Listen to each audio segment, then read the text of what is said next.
Hey there guys, this is Jordan in the Know, and on this channel I try and showcase a large variety of tech that my audience is interested in, to tech that I personally interest, and to just straight up cool and unique tech. So what I have here is definitely in the cool and unique category, and this is the Nokia Lumia 520.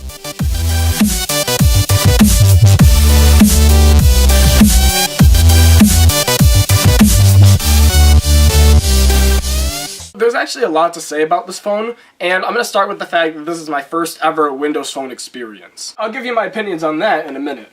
But what I want to do is take a look at the hardware, and keep in mind that you can purchase one for yourself for around $50. So, as far as I can tell, the 520 has a simple and clean design. It follows the tradition of all Windows phones with capacitive keys and having all your hardware buttons on the right side, which are pretty accessible because of that 4-inch display, making the 520 very pocketable and easy to handle in one hand. The back is removable, and Nokia's engineering team did something really intelligent here and made the entire back removable along with the sides, and I like this design choice. It keeps the phone feeling unibody and at the same time making it easy to access the battery and microSD. At the same time, the OnePlus One did the same exact thing, and I think it's just a good choice. Because if you ever drop your phone, you can always get a new one and put the back plate on and keep your phone looking nice and crispy. Overall, performance wasn't that bad. This phone flies through the OS and can handle some heavy gaming. But it did get a little hot while playing Asphalt 8. The graphics power on the 520 is okay. There are a few downsides of this phone. The Adreno 305 definitely shows its age compared to the 330 and the Note 3, and you end up missing a lot of detail and texture in some of these heavy games. You lose a lot of lighting and shadows, and the reflections off the car completely disappear on the 520. And you're going to get some pixelation too, but that's pretty much to the 233 pixels per inch display. This phone does sport some very basic specs. A 1430 mAh battery, which is pretty weak, and will just last you a little bit under a day with moderate use, web browsing, playing games, etc. It also has a 5 megapixel camera. It shoots pretty crisp photos for what it's worth, and if you didn't know better, you would think that it had optical image stabilization. But it doesn't. But it definitely performs like it does.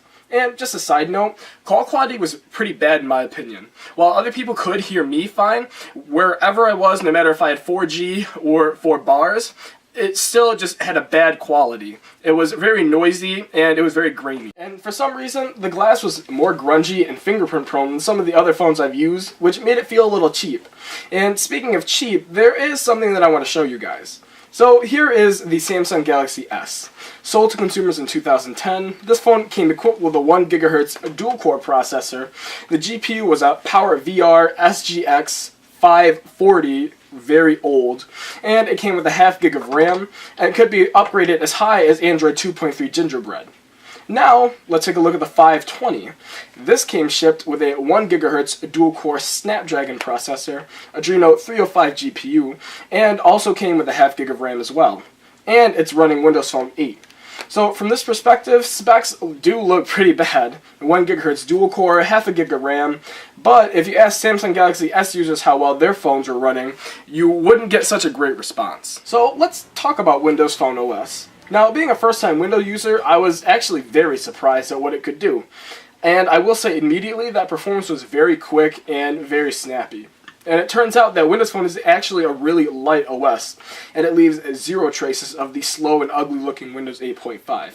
But I said it before, and I will definitely say that again, this is very light and snappy.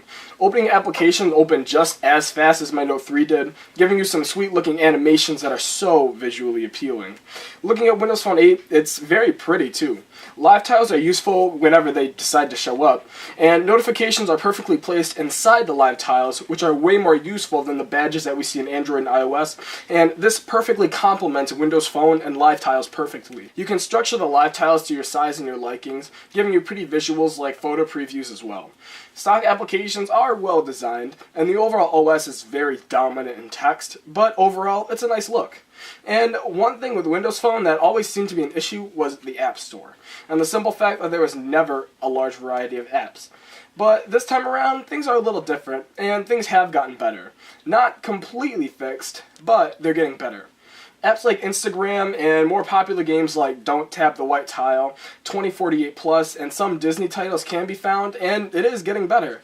There are some apps you just won't find though, like Google Chrome or any Google app for that matter. Any Google services that you do find, they're more than likely written in HTML5 format, which is basically a mobile version of your web browser. But this Nokia Lumia 520 isn't just a normal one. There's actually a secret to this one, and you might not have even been able to tell throughout the video. But this phone actually is running 8.1 developer beta, and that means a few things for you guys.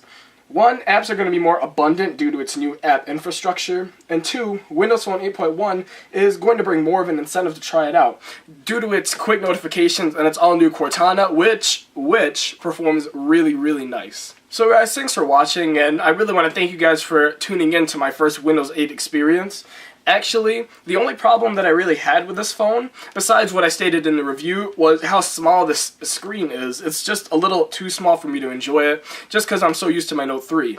But I ordered a new one and it just came in the mail. This is the Nokia Lumia 925, so expect a review of this later. But anyway, this has been Jordan in the Know. Thank you for watching this video, and if you have any questions, even if you're not subscribed, please be sure to just comment them anyway, because I really enjoy answering people's questions. But anyways, this has been Jordan in the Know, and thank you for watching.